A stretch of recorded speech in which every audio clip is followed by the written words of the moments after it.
घर गृहस्थी, बीवी बच्चे, धन दौलत,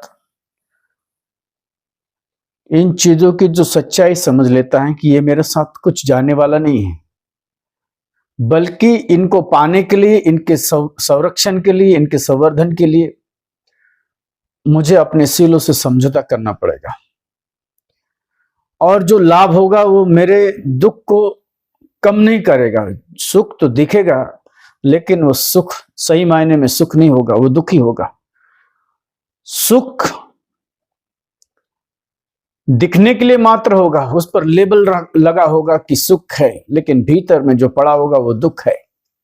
ये जिसको समझ में जितने जल्दी आता है, वो गृहस्थी को त्याग कर संन्यास्त का जीवन धारण कर बुद्ध की ओर चलता है, और फिर ये कांस्य वस्त्र धारण करता है।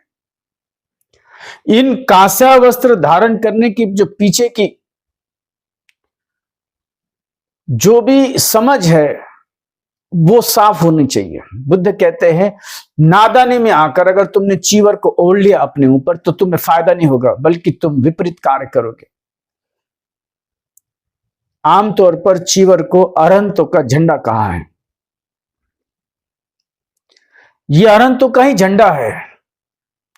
अरहंत के मार्ग की ओर निकले हैं, अरहंत होने के लिए निकले हैं। बुद्धं शरणं गच्छामि का मतलब ये नहीं होता है कि हम बुद्ध की पूजा कर रहे हैं, बुद्ध को वंदन कर रहे हैं। बुद्धं शरणं गच्छामि का मतलब होता है, सही मतलब होता है, जिस रास्ते बुद्ध गए, जो रास्ता उन्होंने अपने जीवन में उतारा, वो हम भी उतारेंगे। और इसलिए ये बहुत समझना जरूरी है। नादानी में अज्ञानवश पेट भर मात्र भरने के लिए अगर कोई चीवर ओढ़ ले, धारण कर ले, तो वो उसका सही मायने में अधिकारी नहीं हो सकता। इस कांस्य वस्त्र ओढ़ने के लिए अंदर से वो आदमी भी कांस्य होना चाहिए। ऊपर से तुम बस मलते रहोगे और भीतर वैसे के वैसे गंदगी रहेगी, वो बात बनेगी नहीं, वो लाभदायक नहीं होगा, कुछ खास फर्क नहीं पड़ने वाला है। इसलिए बुद्ध बार बार चिताते रहे कि भिक्षु किस तरह से होना चाहिए, भिक्षु कैसा होना चाहिए, भिक्षु कौन होता है, और ये वस्त्र का, ये कांस्य वस्त्र का, इस पवित्रता का कौन भागीदार हो सकता है। हम देखते हैं बड़े बड़े अरहंत भिक्षु, उनका नाम पढ़ते हम, महाकाश्यप, सारिपुत्र, महामोग्गलन, आनंद, नंद उपाली, इन लोगों का नाम सुनकर हमारे भीतर श्रद्धा जागती है। और उनका जब जीवन चरित्र सुनते हैं, पढ़ते हैं, तो उनको जो जो लाभ हुआ, लोग किस तरह से उन्हें वंदन, आदर सत्कार, भोजन आदि दान देते थे, ये सारी चीजें सुनते, और बस इसी को सुनकर मुझे भी वो चीज चाहिए। आदमी की काया जब तक जीवित है तब तक उसका भरण पोषण होना जरूरी है। बुद्ध का निर्वाण हुआ, बुद्धत्व प्राप्त हुआ, बोधि प्राप्त हुई, निर्वाण प्राप्त हुआ, लेकिन ये शरीर जब तक अब जीवित है, शेष है, तो उसको तो भोजन आदि देना पड़ेगा, विकार बाधाएं आएगी, उसका भरण पोषण करना, जीना तो है। शरीर जब तक है तब तक जीना है, जब तक महापरिनिर्वाण नहीं होता तब तक तो जीना है। अब आदमी है तो उसको जो जरूरत है शरीर की, जो शारीरिक आवश्यकता है, भूख है, व्याधि है, ठंड है, सर्द है, गर्म है, तो इससे बचने के लिए जो जो उपाय है वो तो करने ही पड़ेंगे। लेकिन बस इनका इतना आदर सत्कार होता है, इतना लाभ सत्कार उनको मिलता है, इसे भर मात्र देखने से अगर कोई भिक्षु हो जाता है, कोई चीवर को ओढ़ता है, तो वो चीवर का सही मायने में अधिकार नहीं। ये बात बुद्ध ने बार बार दोहराई। बुद्ध का जो शत्रु है, वैरी है, वैसे तो बुद्ध का अपने से कोई शत्रु नहीं। बुद्ध तो सारे संसार पर प्रेम बरसाते हैं। उनकी करुणा सीमित नहीं है। कोई उनको वैरी मान भी ले तब भी उनके प्रति बुद्ध के पास वैर भाव नहीं, वैमनस्य नहीं है। बुद्ध का वैरी कहना ये सरासर गलत होगा। देवदत्त को बुद्ध का वैरी करना गलत है। वैमनस्य बुद्ध के भीतर नहीं था, वैमनस्य था देवदत्त के भीतर। वो मानता था भगवान तो हमेशा करुणा और मैत्री करते थे। ये नादान, ये बावला, ये भटक गया। और केवल वही नहीं, वो तो चाहते थे कि सील समाधि के मार्ग पर आए, ध्यान के मार्ग पर आए, प्रज्ञा के मार्ग पर आए, सूझबूझ की जगह। लेकिन फंसा हुआ आदमी, मोह में फंसा हुआ आदमी, कोई कितना भी समझा वो समझ नहीं सकता, समझ नहीं पाता। तो भगवान के भीतर तो दो मनस्य नहीं था, वैर नहीं था, वैर इसके भीतर। और इसने वो वस्त्र धारण किया जिसका वो अधिकारी नहीं था। और बुद्ध ने कहा ये आज की बात नहीं है, इसने इसके पहले भी ऐसा किया है। और फिर अतीत की कहानी सुनाई। अतीत की कहानी सुनाते सुनाते फिर और एक जातक का संदर्भ दिया, छदंत जातक। छदंत जातक ये भगवान की पूर्व जन्म की कहानी है और बड़ी रोचक है, बड़ी मार्मिक है, बड़ी समझने लायक है। किस तरह इस देवदत्त ने, भगवान जब हाथी बनकर जन्मे थे, हाथी के रूप में जब भगवान ने अवतरण लिया बोधिसत्व अवस्था में अपनी पारमिताओं को पूरा करने के लिए, तब ये देवदत्त चीवर ओढ़ के हाथियों को समाप्त करता है, एक बोधिसत्व की हत्या करता है। और उसकी ये सारी कहानी है। लेकिन ये शुरुआत की और से होती है। भगवान ने ये जो आरंभिक जो कथा है, ये जो जातक है, एक भिक्षु को उद्देश्य कर कही थी। तो इसके पहले संदर्भ समझे हम, और फिर पता चलेगा कि ये बोधिसत्व का घातक, उस हाथी की हत्या करने वाला गज घातक, ये वही देवदत्त है, तुम्हें पता चलेगा। और वो ऐसी घात नहीं किया, उसने चीवर पहन के घात किया। तो ये बात तरह समझो तुम। चीवर ओढ़ने के पश्चात इसने ये घात किया। जरा समझना इस बात को। तो भगवान ने जो जातक कथा बताई थी, उद्देश्य कर कही थी, इसको भी समझना। श्रावस्ती की घटना है। भगवान उपदेश दे रहे थे और एक भिक्षुनी वहां पर उपदेश सुनने आई बैठी। श्रावस्ती के जेतवन विहार में, अनाथ पिंडक का जेतवन विहार श्रावस्ती की घटना है। महादानी, महाउपासक अनाथ पिंडक, इसने 54 करोड़ स्वर्ण मुद्राएं जमीन पर बिठा के उस जमीन को खरीदा था, इसलिए उसको अनाथ पिंडिकस्य जेतवन महाविहार कहा गया है।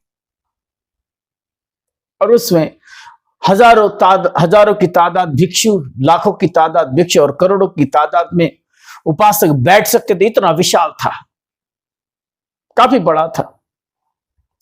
आज अगर श्रावस्ती में जाओगे तो बताया जाता है कि यहां पर होगा, लेकिन उतना ही नहीं था, काफी विशाल था, काफी बड़ा था, क्योंकि आबादी इतनी बड़ी थी। श्रावस्ती की कुल आबादी 7 करोड़ की थी, उसमें से 5 करोड़ आर्यजन थे। और इतने बड़े जन समुदाय को दान पुण्य आदि करना था, तो भिक्षु भी बड़ी संख्या में रहे होंगे वहां पर, लाखों की तादाद में, हजारों की तादाद में डोलते थे, विहरते थे, वहां पर रहते थे। तो इतने बड़े जन समुदाय में भगवान उपदेश दे रहे थे और वहां पर एक भिक्षुनी बैठी थी, बिल्कुल युवा थी, तरनी थी, युवा अवस्था में। घर वालों ने बहुत समझा कि शादी की उम्र हो गई है, शादी वादी करते, कहा कि नहीं, कौन पड़ेगा इस झंझट में। जो संसार को झंझट समझता है, देखता है, वही श्रमणत्व को हासिल कर सकता है, जिसको अब तक संसार की जो आपाधाती, संसार का दुख और संसार का जो मोह है ये दिखता नहीं है, तब तक वो सही मायने में सन्यासी भिक्षु नहीं हो सकता। होगा भी कैसे? अगर वो पेट भरने के लिए मात्र अगर भिक्षु हो जाए तो उसकी निगाहें हमेशा ही भोजन की और निद्रा के लिए तैयार। नींद आएगी, झपकी आएगी, तुम देखना जरा। जिन जिन लोगों ने सांसारिक दुख नहीं देखे, संसार के उस जाल को नहीं देखा और भिक्षु बन गए। क्यों भिक्षु बन गए? कि देखा गुरु आचार्यों को, बुद्ध का जीवन चरित्र पढ़ते हैं, सुनते हैं, अरे इतना दान दिया, उतना दान दिया, इस तरह से भगवान का आदर सत्कार हुआ और इतने महाप्रभावशाली थे बुद्ध, और ऐसा उनका आदर सत्कार होता था, इनको इतना दान दिया जाता था और हमें भी दान मिलेगा, अच्छी कटेगी, कोई काम नहीं, कोई धंधा नहीं है। आलस और प्रमाद को अपने जगाने के लिए, बढ़ाने के लिए, आलस और प्रमाद को भरण पोषण करने के लिए अगर तुम गृहस्थी से संसार में आते हो तो इससे बड़ा पाप और कोई दूसरा नहीं। और ये लोग जब आते हैं तो भूल जाते हैं कि ये भिक्षु है, लड़ते झगड़ते हैं, संसार जैसी बातें। संसार के जो लोग हैं, संसारिक आदमी भी इतना दुष्ट और पीड़ित व्याकुल नहीं है जितना कि ये सन्यासी है। इसकी परेशानियां ज्यादा है क्योंकि इसने समझा ही नहीं है इस संन्यास्त धर्म को, इस ब्रह्मचर्य को उसने समझा नहीं। आज से लोग मिलेंगे, लेकिन ये भिक्षुणी जब बनी थी तो बड़े घर में पैदा हुई थी, धनवान थी, कुलवान पुत्री थी। और कुलवान पुत्री उसने देखा संसार के दुखों को, संसार की परेशानी। बहुत कम उम्र में बड़ी सुंदर थी, उसको कोई देखते रह जाए।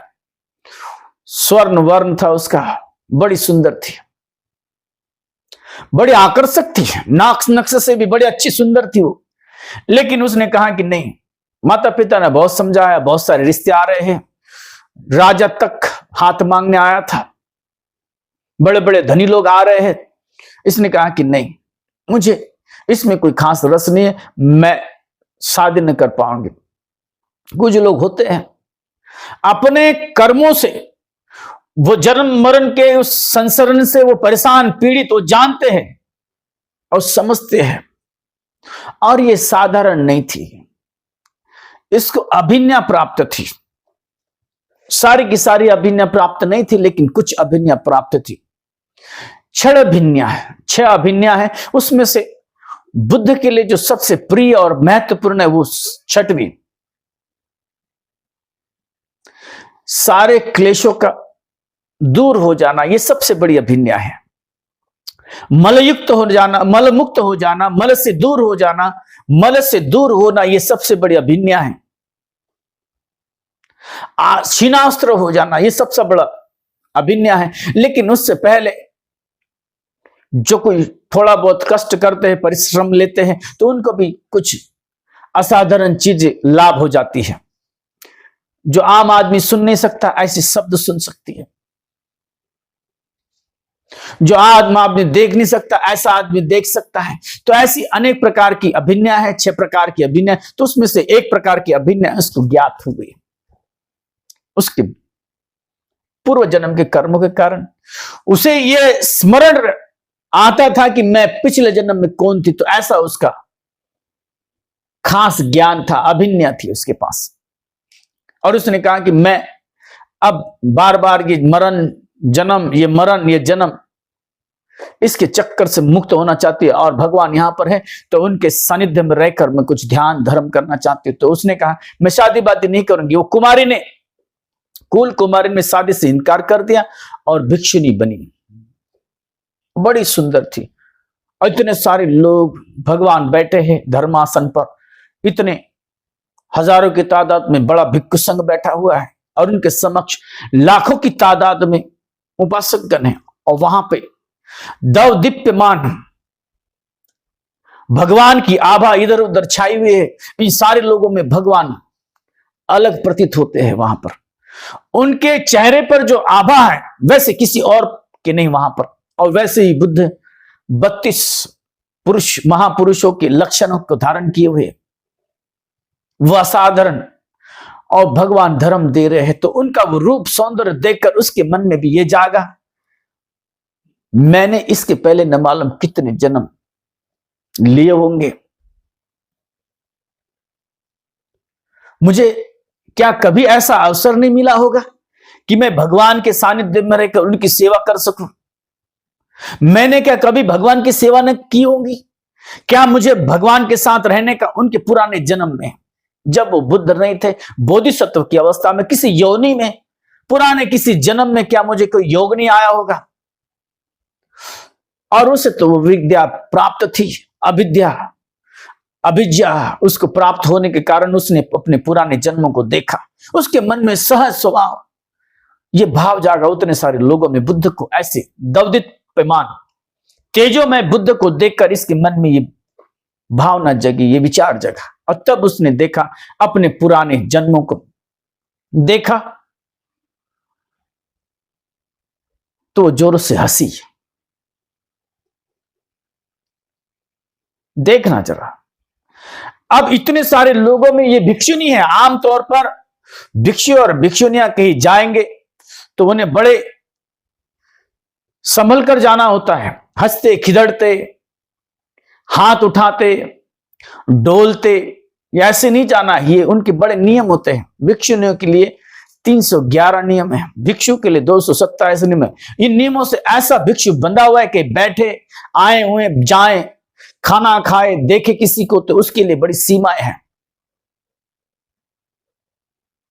अपने मन मर्जी का मालिक ने, अगर मन मर्जी का मालिक होना है तो तुम्हें भिक्षु भिक्षुनी क्यों होना है?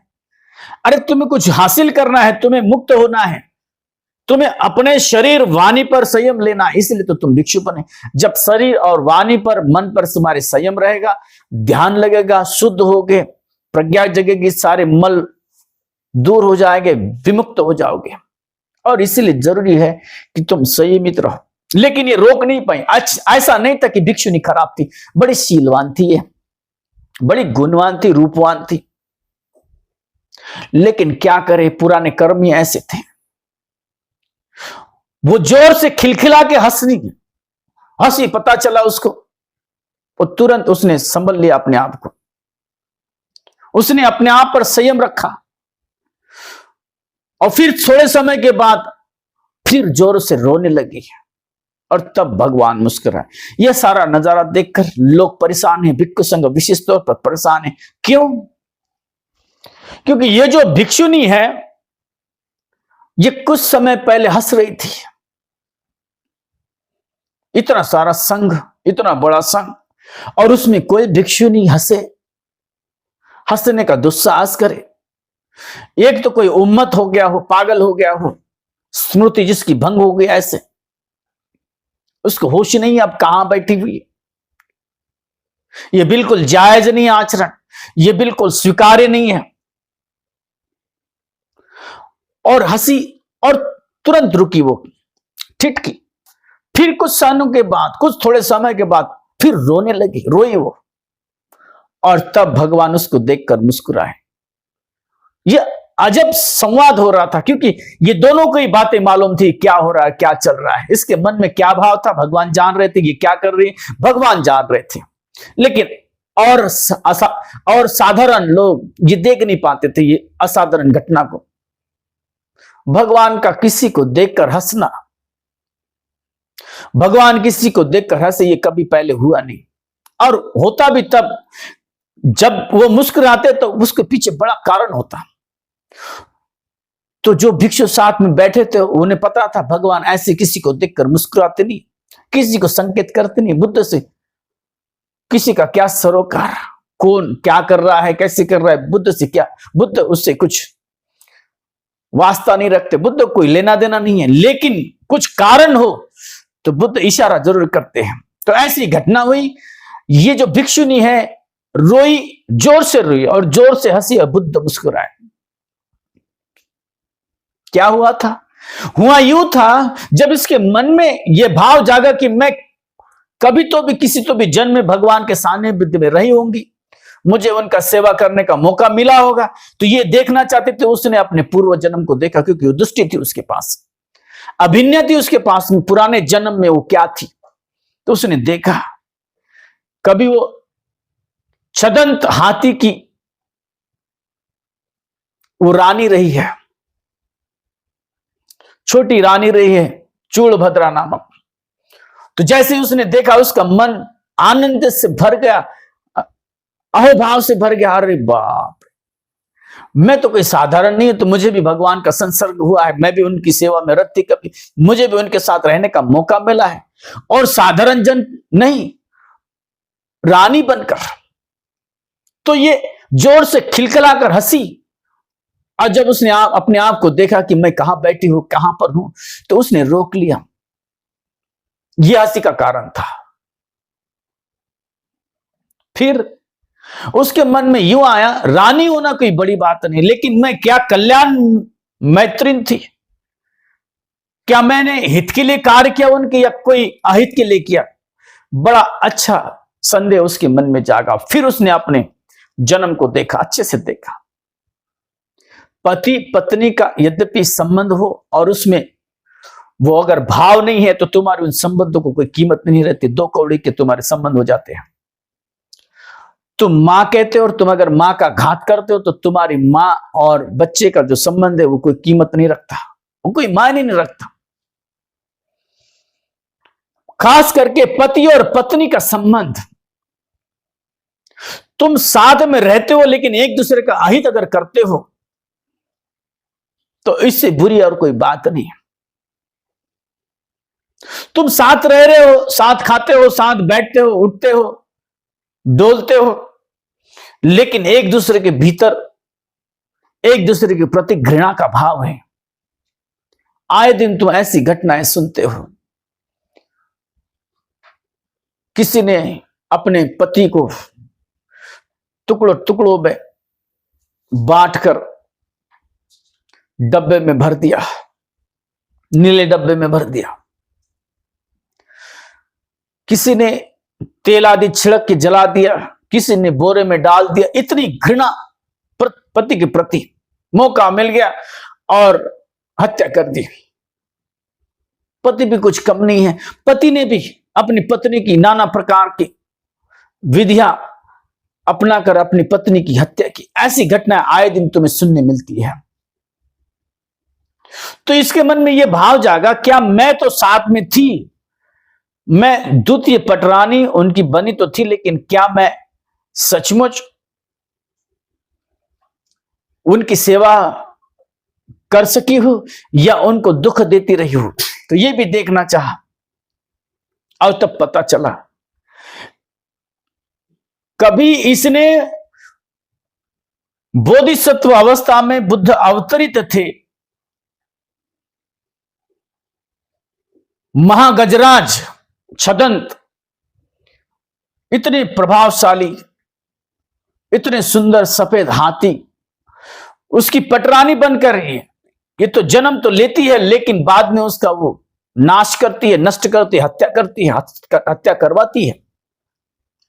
और जैसे उसे पता चला तो ये फूट फूट के रोने लगी, रोई वहां पर। और ये भाव देखकर बुद्ध मुस्कुराए, और भिक्षु ने पूछा, भगवान आप क्यों मुस्कुराए? तब भगवान ने कहा कि ये देख, ये जो भिक्षु है, भिक्षुनी है, ये देखो, ये भिक्षुनी जो है वो जो रो रही है, आज वो पश्चाताप कर रही है, वो रो रही है। कभी इसने मेरा घात किया है, कभी इसने पुराने जन्म में मुझे पीड़ित किया है, मरवाया है। और किससे मरवाया है? तब ये बात ज्यादा अधिक जुड़ जाती इस गाथा से। वो मरवाने वाला और कोई नहीं था, मरवाने वाला जो शिकारी था, सोनुत्तर शिकारी, वो यही है। ये देवदत्त है, काश्य वस्त्र पहन के वो हाथी को मरवाता है। तो ऐसी जातक कहानी भगवान सुनाते हैं वहां पर, क्योंकि सारे भिक्षु जानना चाहते हैं आखिर हुआ क्या था। पुराने जन्म की जो कहानी है भगवान अक्सर बताते थे कि क्या हुआ, ताकि भिक्षुओं को पता चले कि कितना दुख, कितना कष्ट उन्होंने झेला है इन पारमितों को पूरा करने के लिए। और आपके जीवन में भी अगर ऐसी कोई परिश्रम की घड़ी आए तो पीछे मत हटना। तुम्हें अगर परिश्रम करने पड़े तो पीछे मत हटना, क्योंकि वो करके ही आगे बढ़ा जा सकता है। मुक्ति का रास्ता पाने के लिए ये सारी चीजें करने बहुत जरूरी है, आवश्यक है। अपने देह तक को ध्यान देना है, अपने प्राण समान पुत्र को छोड़ देना है, वियोग। तो ये सारी चीजें बुद्ध बार बार बताते थे। भिक्षुओं ने कहा कि हमें भी थोड़ा वो सुनाइए, माजरा क्या है। तब भगवान ने विस्तार से समझाया, छदंत जातक को वहां पे समझाया था। और उसी का जो छदंत जातक का जो शिकारी है सोनुत्तर, वही देवदत्त है। उसने उस जन्म में भी हाथी को मरवाया था काशा वस्त्र पहनकर। तो इस छदंत जातक को थोड़ा अच्छे से समझना। हिमालय प्रदेश में छदंत सरोवर है, वहां का जो विवरण है स्वर्ग से कम नहीं।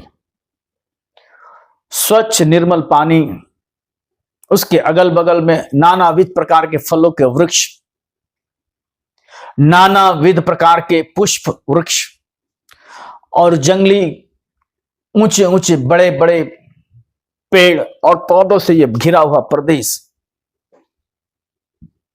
और वहां 8000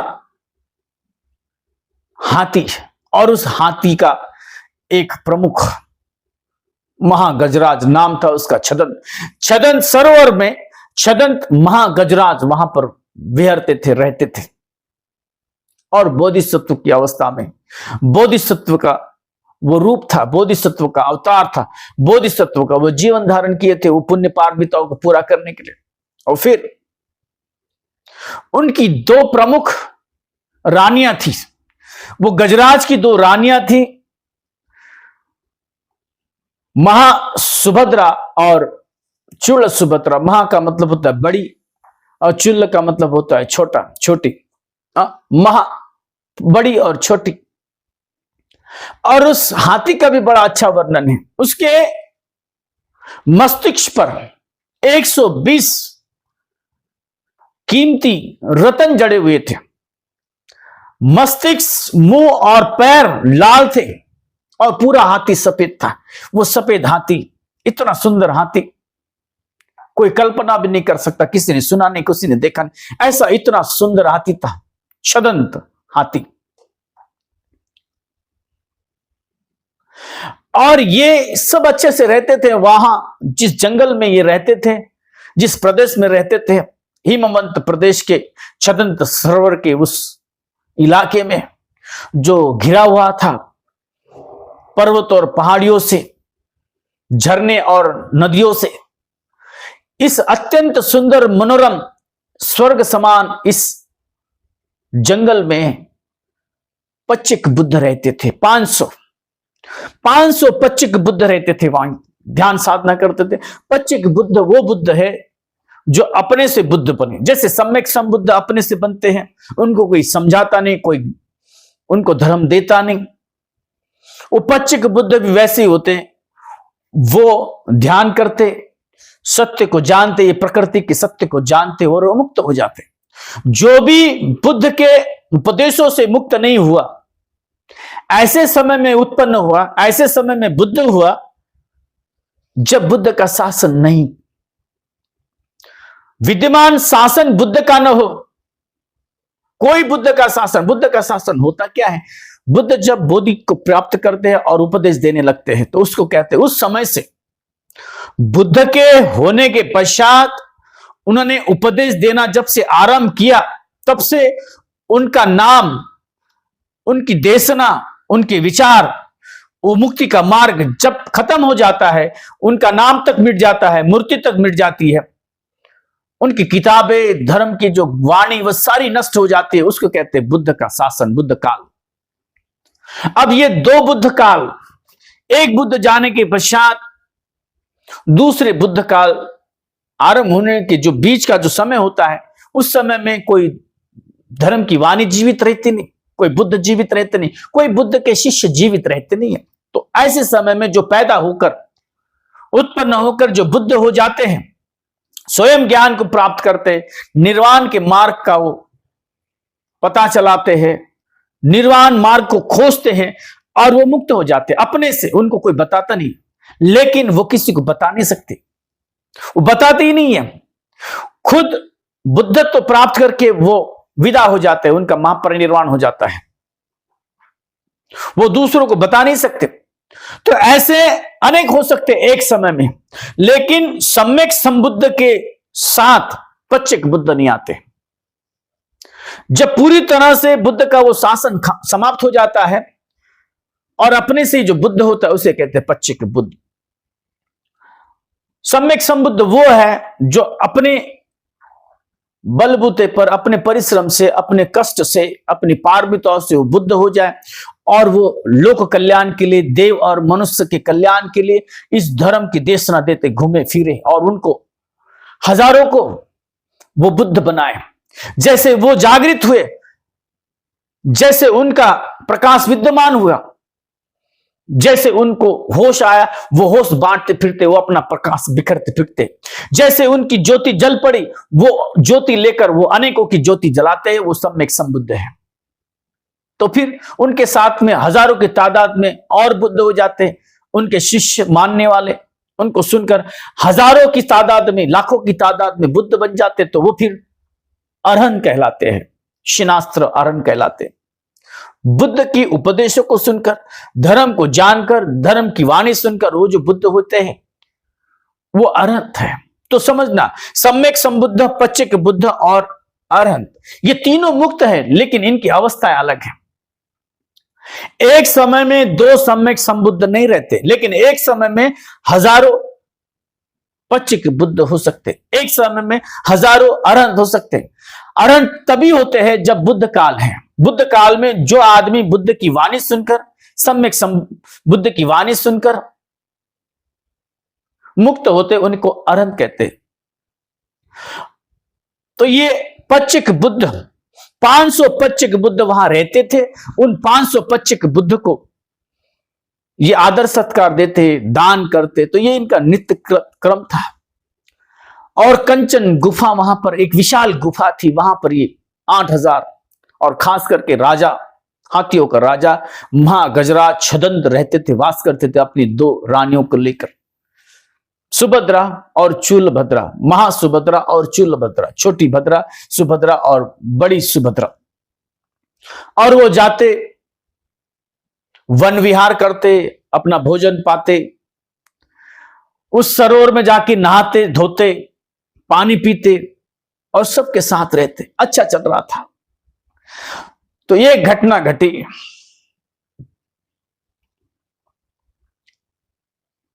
बहार का समय था और शाल वन में बहुत सारे फूल खिले हुए थे, मनोरम वातावरण था। तो फिर ये वन क्रीड़ा करने निकले। गजराज छदंत अपनी रानियों को लेकर निकली वन क्रीड़ा के लिए, और वहां पर एक दुर्घटना हो जाती है। छदंत महागजराज एक पूरे भरे पूरे वृक्ष को देखते हैं, शाल वृक्ष को देखते हैं जिस पर बहुत सारे फूल लदे हुए थे। उसको जोरों से हिलाते हैं और इनकी 2 महारानियां तो थी, 2 रानियां जो थी सुभद्रा और चूलभद्रा वहीं पे बगल में थी। एक नीचे थी बिल्कुल पेड़ के नीचे और दूसरी बगल में थी। हवा का झोंका चल रहा था, हवा चल रही थी। तो हाथी ने जैसे ही जोरों का धक्का दिया, जो फूल थे और हरे पत्ते थे वो नीचे गिर गए, लेकिन जो रूखी सूखी टहनियां थी, पत्ते थे, रूखे पत्ते थे और चींटियां थी वहां पर, क्योंकि पत्ते जहां पर होंगे, फूल जहां पर होंगे तो अन्य चीजें भी वहां पर होती है। उस रस को पाने के लिए और भी ललचाते हैं। तो खास करके चींटियां, लाल चींटियां, काली चींटियां, तो लाल चींटियां थी वहां पर। तो जैसे ही जोरों का झटका दिया, फूल और हरे पत्ते गिरे महासुभद्रा के ऊपर, जैसे उस पर फूलों की वृष्टि हो रही हो। और हवा के झोंके से जो अन्य और टहनियां गिरी थी, वहां से टूट कर आई थी नीचे ऊपर से पेड़ के और रुखे सूखे पत्ते थे, साथ में चींटियां थी। ये जाकर गिरी चूल सुभद्रा पर, क्योंकि वो उस दिशा में थी जिधर हवा चल रही थी। नीचे महा सुभद्रा थी और चूल सुभद्रा हवा की ओर थी, जहां हवा चल रही थी उस दिशा में थी। तो उस पर ये जो रुखा सूखा है और चींटियां उस पर जाके गिरी, तो उसके मन में बड़ा कष्ट जागा, बड़ी पीड़ा हुई, इसके मन में बड़ा वैर जागा। वो तुलना करने लगे, उसको देखा उसने और उसके मन में ईर्ष्या जागी ना। ईर्ष्या महासुभद्रा के प्रति नहीं जागी, ईर्ष्या जागी छदंत के प्रति। ये इसे ही तुल्य दे रहा है, इसे ही महत्व दे रहा है, इसे ही स्नेह रखता है और मुझे पीड़ा दे रहा है। मुझ पर उसने ये फेंका, क्या? रूखा सूखा पत्ता, टहनियां और परेशान करने के लिए चींटियां। और उसको देखो, उस पर खाने के लिए हरे पत्ते और फूलों की वर्षा की उस पर, उसका स्वागत सत्कार हो रहा है और मुझे पीड़ा दी जा रही है। महिलाएं अक्सर अपनी तुलना दूसरों से करते हैं और दूसरों से तुलना जब करते हैं तो वो चूक जाती है, वो कष्ट भोगने लगती है। इसके मन में द्वेष जागा, इसने वैर बांध लिया, छदंत के प्रति वैर बांध लिया, वो बोधिसत्व के प्रति उसने वैर बांध लिया और इसको तो कुछ पता ही नहीं, उसके मन में कुछ नहीं है। आमतौर पर ये आम क्रिया थी तो उसने यूं ही झटका दिया जोरों का और पेड़ से वो गिरा और इधर इसने वैर बांध लिया, क्योंकि इसके ऊपर गिरी थी चिटिया, इसके ऊपर गिरे थे रुखे सूखे पत्ते और टहनियां जो किसी काम के नहीं थी, अपितु परेशान करने वाली थी। और देखकर इसके मन में ईर्ष्या जगी, वैर जगा। उसने कहा कि समय मिल जाए, मुझे मौका मिल जाए तो मैं तुम्हें मजा चखाऊंगी, छठी का दूध याद दिलाऊंगी। इसके मन में ये विचार चलने लगा। जब भी तुम्हारे मन में ईर्ष्या जागती है, क्रोध जागता है, तो तुम आमतौर पर तुम सही सोचना बंद कर देते हो, तुम्हें मौके तलाश नहीं होते और तुम मौके ढूंढते हो। तो उसने मौका ढूंढा, उसने देखा ये मुझ पर इस तरह से गलत व्यवहार कर रहा है, इसने मुझ पर कूड़ा फेंका, इसने मुझे गंदा किया और चींटियां भेजी में मुझ पर मुझे परेशान करने के लिए, और उसकी बड़ी सेवा हो रही है। इसने मन में अपने ठान लिया। अगर कोई आदमी बुद्धिमान होता तो सोचता था कि मैं जहां पर खड़ी हूं, मैं अगर खड़ी यहां पर नहीं रहती तो मुझ पर नहीं आती, क्योंकि हवा इस दिशा में है, यह आम बात है। मैं भी अगर नीचे रहती तो मुझ पर आ जाता। तुम्हारे अगर उपद्रव को अगर शांत करना है तो तुम्हारी दृष्टि पाक होना चाहिए, साफ होना चाहिए। इसीलिए बुद्ध कहते हैं दृष्टि साफ होनी चाहिए, सीधी होनी चाहिए। दिट्ठि उजुकम्म, बौद्धों के लिए जो 10 पुण्य क्रिया विधि है उसमें से एक है दिट्ठि उजुकम्म, दृष्टि को सीधा करना। अगर इतनी सी बात अगर हमारे ध्यान में आ जाए तो कोई उपद्रव नहीं होता, उपद्रव हो ही नहीं सकता था। ये छोटी सी बात है, ये प्रकृति घटना है। जो आदमी हवा की दिशा में रहेगा उस पर वो चीजें तो आएगी। अगर उसने इतना समझ लिया होता तो वो वहीं पे खड़ी थी, उसने खड़ी नहीं, उससे किसी ने खड़ा नहीं किया था। अगर वो नीचे चले जाते तो उसके ऊपर भी फूल बरसते, हरी पत्ते मिलते खाने के लिए, लेकिन ये दिशा उसकी गलत थी। लेकिन उसने सारा का सारा जो है भार दे डाला छदंत हाथी पर। उसने कहा कि यही दुष्ट है और मैं इसका मजा उसको चखाऊंगी जरूर। फिर दूसरे दिन और एक दुर्घटना घटी। पहले दिन वन क्रीड़ा हुई, दूसरे दिन जन क्रीड़ा के लिए निकले।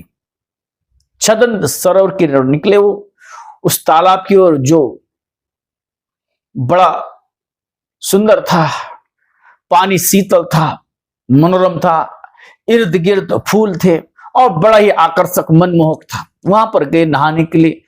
तो दो जो हाथी है, सेवक हाथी सेवा करने वाले, उन्होंने अपने सुंड में पानी भर भर के नहलाया, धुलाया, माली शादी की, और ये आने के बाद, बाहर आने के बाद फिर ये दो रानियां, इन दोनों ने स्नान किया, रत्न जड़े, फूलों से सजा आदि किया। लेकिन एक हाथी को वहां पर सत्योदय महापद्म मिला, विशाल पद्म मिला, सत्योदय पद्म। तो ये जो पद्म था ये असाधारण था, तो ये भेंट दिया। उस हाथी ने महागजराज को, छदंत को भेंट दिया, क्योंकि ये राजा थे। उनको जो मिला उस झील में, उस सरोवर में, वो ले आकर इस राजा के चरणों में रखा, दिया।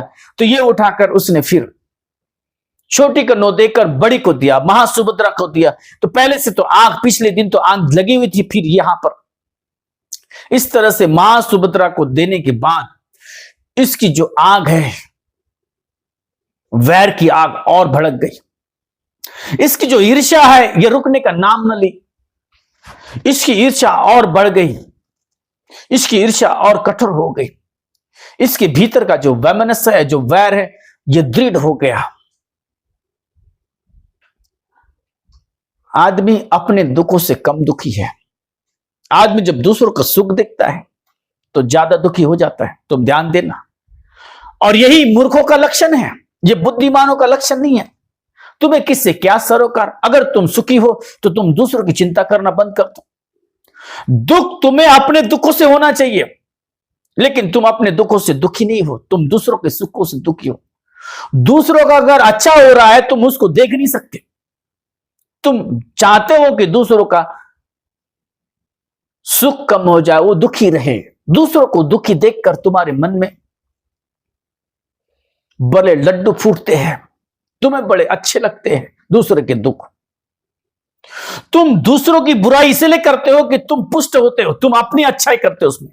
तुम जब दूसरों को परेशान देखते हो, तुम अपने आप को मानते हो कि मैं सुखी हूं उनसे। ये सोचने की जरूरत नहीं है, ऐसी मूर्खता ओढ़ के लेने की कोई जरूरत नहीं है। तुम अपने आप भीतर देखो, तुम जो सत्य है उसी को देखो, और सत्य के साथ जब तुम रहोगे तभी तुम टिकोगे, तभी तुम चलोगे, अन्यथा नहीं। ये तो तुम्हें दुख ही दुख देगा। इसलिए समझना, कभी तुम दूसरों के सुख से, दूसरों के दुख से प्रभावित ना होना, लेकिन तुम ऐसा कर नहीं सकते। तुम्हारी जिंदगी इसलिए दो कवड़ों की, दो कवड़े की जिंदगी। तुम दूसरों को देखकर जीते हो। उसने ये ले लिया तो मैं भी लूंगा, उसने ये कर लिया मैं भी करूंगा। अरे तुम्हें क्या जरूरत है उसकी? उसको कोई जरूरत होगी, उसकी आवश्यकता होगी, वो कर रहा है, लेकिन वो कर सकता है तो मैं भी करूं। और इसलिए तुम अगर कोई कदम उठाते हो तो वो तुम्हारी दुर्गति का कारण हो जाता है। ऐसा मत करना, अपनी दुर्गति स्वयं न करना। तुम्हें अपनी सुगति का ही ख्याल रखना चाहिए। तो हमेशा सदैव सजग रहना चाहिए। क्या मैं किसी की तुलना कर रहा हूं? जीते समय तुम अपने सुख और दुख के बारे में सोचते तो सोचना चाहिए अपने दुख के बारे में, लेकिन तुलनात्मक नहीं। और किसी के दुख को देखकर कभी तुम सुखी मत होना, कभी अपने आप को सुख अनुभव मत करने देना, क्योंकि वो जो स्वभाव है मनुष्य का नहीं है, ये तो शैतान का स्वभाव है। दूसरों का दुख देखकर अगर तुम सुखी होने लगे तो तुम्हारे भीतर का इंसान लगभग मर चुका है, मर ही गया है, और वहां पर वास कर रहा है दैत्य, वहां पर राक्षस वास कर रहा है, दानव वास कर रहा है वहां पर। और इसीलिए तुम सजग रहना, अपने भीतर किसी के प्रति कटुता नहीं आए। इसने देखा कि ये जो छदंत हाथी है ये अपने महासुभद्रा को ये महापद्म, सत्योदय महापद्म दे रहा है, तो ये पीड़ित हुई। और फिर उसके बाद में तीसरे दिन उन्होंने 500 पच्चीक बुद्ध को दान किया। अब दान भी क्या कर सकते होंगे, वहां पर जंगल में फूल रहे होंगे, घास वगैरह रही होंगी बैठने आदि के लिए, घास लाए होंगे उन्होंने, और फल, नानाविध प्रकार के वहां पर फल, जीवनदायी फल पर उनका जीवन चलता था, तो फल, ये सारी चीजें उन्होंने अर्पित की। और साथ में की सारे 8000 जो परिवार गण थे उन सभी ने की, लेकिन अग्र में थे छदंत महागणराज और उसकी 2 रानियां, सुभद्रा और चुल सुभद्रा ने जब दान किया पच्चिक बुद्ध को, तो अधिष्ठान किया। यह अधिष्ठान करने की परंपरा बौद्ध की विशेष परंपरा है। जब भी तुम दान करते हो तो तुम चिंता ना करो कुछ, तुम प्रार्थना ना करो कुछ, तुम अधिष्ठान करो कुछ कि मेरे इस दान से मुझे कुछ लाभ हो। मैं इस दान से चाहूंगी कि मुझे निर्वाण प्राप्त हो। मैं इस दान से चाहूंगी कि मुझे शील प्राप्त हो। मैं इस दान से चाहूंगी कि मुझे जो मिलने वाला पति है, पत्नी है, वो शीलवान हो, मेरे पुत्र हो, मेरी माता या पिता जो बीमार है उसका स्वास्थ्य सही हो। तो ये जो भी तुम्हारा अधिष्ठान होता है, तुम जब भी कोई पुण्य कर्म करते हो, भिक्षु को दान देते हो, बुद्ध को दान देते हो, तो तुम अपना अधिष्ठान करते हो। अधिष्ठान करना होता है मैं ये जो कुछ भी कर रहा हूं तो मुझे जो भी पुण्य मिलेगा उससे मेरा कुछ लाभ हो, मेरी कोई इच्छा हो, सदिच्छा हो, वो पूरी हो जाए। इच्छा सदिच्छा होना चाहिए, आमतौर पर सदिच्छा होती, लेकिन इसके मन में अत्यधिक ईर्ष्या और अत्यधिक वैर होने के कारण उस बुद्ध को दान देते समय एक अधिष्ठान किया, एक प्रार्थना की, मेरे इस दान के बल से मैं यहां से च्युत होकर मध्यराज की राजा के घर पैदा हो, उसकी राजकुमारी बनके, और फिर उम्र होने के बाद, युवावस्था में आने के बाद काशी का जो राजा है, वाराणसी का जो राजा है, उस राजा की पत्नी रानी पटरानी हो, और मुझे इतना सौंदर्य मिले, मेरे में इतना गुण रहे सौंदर्य का कि वो राजा मेरे प्यार में पागल हो जाए, मेरी हर बात माने। और जब वो राजा मेरी हर बात मानने लगेगा तो फिर मैं शिकारियों को भेजकर इस छदंत हाथी को मरवाऊंगी, और इसके दांत जो है, दो दांत बाहर आए हुए जो दो दांत है, उससे रंगसिया निकलती थी, एक प्रकार का प्रकाश निकलता, 6 वर्ण वाला प्रकाश निकलता था। ऐसा अद्भुत इस हाथी का वर्णन था, यह आम नहीं था, खास था। तो उसने ये संकल्प लिया, ये प्रार्थना की, ये अधिष्ठान किया कि अगर मैं मर जाती हूं तो मैं मध्यराज के घर में, कुल में उसकी राजकन्या, राजकुमारी बनकर उत्पन्न हूं, पैदा हूं। दूसरी बात, बड़ी होने के बाद वाराणसी की राजा है, उनकी पटरानी बनूं, और पटरानी बनने के बाद वो राजा मुझे बहुत चाहे, प्रेम करे, इतना स्नेह करे कि वो अपनी जान तक देने के लिए राजी हो जाए, मुझ पर वो इतना मोहित हो जाए कि जो मैं चाहूं वो करने। ये तीसरी, और फिर जब वो मोहित हो जाएगा, सौंदर्य में मोहित हो जाएगा, तब मैं उसे इस गजराज की ये दांत मंगवाऊंगी, इसकी हत्या करूंगी, उस शिकारी से इसकी हत्या करूंगी। उस शिकारी के तीर में बाण रहेगा, तीर रहेगा, और तीर में विष रहेगा, और विष के निशाने से इसकी जान जाएगी। विषैला तीर लगकर इसकी मौत होगी और ये मरेगा, और ये दोनों जो हाथी के दांत है वो मैं ले पाऊंगी। तो ये दोनों दांत मुझे मिले और मैं इसकी जान लेने में सक्षम रहूं, ऐसा उसने अधिष्ठान किया। तो ये जो यात्रा है, ये जो भगवान ने अपना अतीत बताया, इस तरह से इसने फिर अपने अगले जन्म में वो सारा कुछ प्राप्त किया और उसकी हत्या की, छदंत हाथी की हत्या की। और वही छदंत हाथी बुद्ध थे, बोधिसत्व की अवस्था में। इस तरह से इसने जान ले ली थी। पत्नी तो बनी थी लेकिन वो कल्याणकारी नहीं थी। उस बोधिसत्व के प्रति प्रेम और स्नेह रहना चाहिए था, लेकिन अपने अहंकार के कारण, ईर्ष्या के कारण, वैमनस्य के कारण वो उस बोधिसत्व की जान ले लेती है। और इसलिए जब इसे पता चलता है तो वो जोरों से रोती है। और इसलिए बुद्ध ने इस जातक कथा का संदर्भ दिया है। वो जो मारने वाला, जो हाथी को मारने वाला जो शिकारी था, उसका नाम था सोनुत्तर। सोनुत्तर शिकारी को भिजवाकर उस हाथी को मरवाते हैं, और वो दूसरा और तीसरा कोई नहीं है, वही है देवदत्त। देवदत्त काश्या वस्त्र धारण करके उस हाथी को मरवाता है। और तभी बुद्ध कहते हैं कि ये आज की बात नहीं है, ये जन्मों की बात रही है। इसने चीवर का बड़ा अपमान किया है। चीवर उसको धारण करना नहीं चाहिए था, उसकी कोई योग्यता नहीं थी, लेकिन फिर भी इसने धारण किया और दुष्कर्म किया। और तब ये संदर्भ जोड़ा और ये तब गाथा कही थी। जो आदमी सील में संयत नहीं है, सत्य का उसको ज्ञान नहीं है, जो निर्वाण के मार्ग पर नहीं है, जिसकी सारी इंद्रिय उसके अपने काबू में नहीं, उसने ये कांस्य वस्त्र नहीं ओढ़ना चाहिए। वही अधिकारी है जो सत्य को जानता है, समझता है, सत्य के अनुसार चलता है। उसी आदमी को ये कांस्य वस्त्र लेना चाहिए, अन्यथा नहीं। कांस्य वस्त्र धारण कर अगर कोई दुष्कर्म करता है तो नरकगामी होता है, बिल्कुल देवदत्त की तरह। तो भगवान ने ये अनेक समय में ये बातें कही। आप अपना जीवन जीते समय भगवान ने बताए हुए 10 पुण्य क्रिया विधि अपने दिलो दिमाग में रखे। वर्षावास का समय आ रहा है, वर्षावास के समय में ये सारी 10 पुण्य क्रिया विधि आपके हाथों से हो, ऐसा आप संकल्प करें। आपके मन में वैर, राग, द्वेष, मोह ये न जागे, बल्कि प्रेम जागे, मैत्री जागे।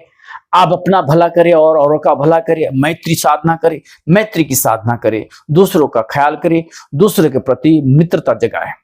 सबका कल्याण हो, सबका मंगल हो, मेरे अगल बगल पड़ोस, मेरे अपने पराये सभी का कल्याण हो, ऐसे मन में धारणा बनाओ, ऐसे मन से प्रार्थना निकले, ऐसे मन से अधिष्ठान निकले, ऐसे मन से संकल्प निकले। इसी को कहते हैं मैत्री भावना। मैत्री भाव भीतर जगाए, अपने कर्मों को देखिए, दूसरों को माफ क्षमा करे। अगर कोई गलती से जाने अनजाने में उसके चित्त में कोई भी प्रकार से दुष्टता नहीं है और उससे अगर कोई गलती हो जाती है, उसको माफ कर दो, उसको क्षमा करो। क्षमा देना ये भी बहुत बड़ा पुण्य कर्म है। सबका कल्याण हो, सबका मंगल हो, सभी दुखों से मुक्त हो।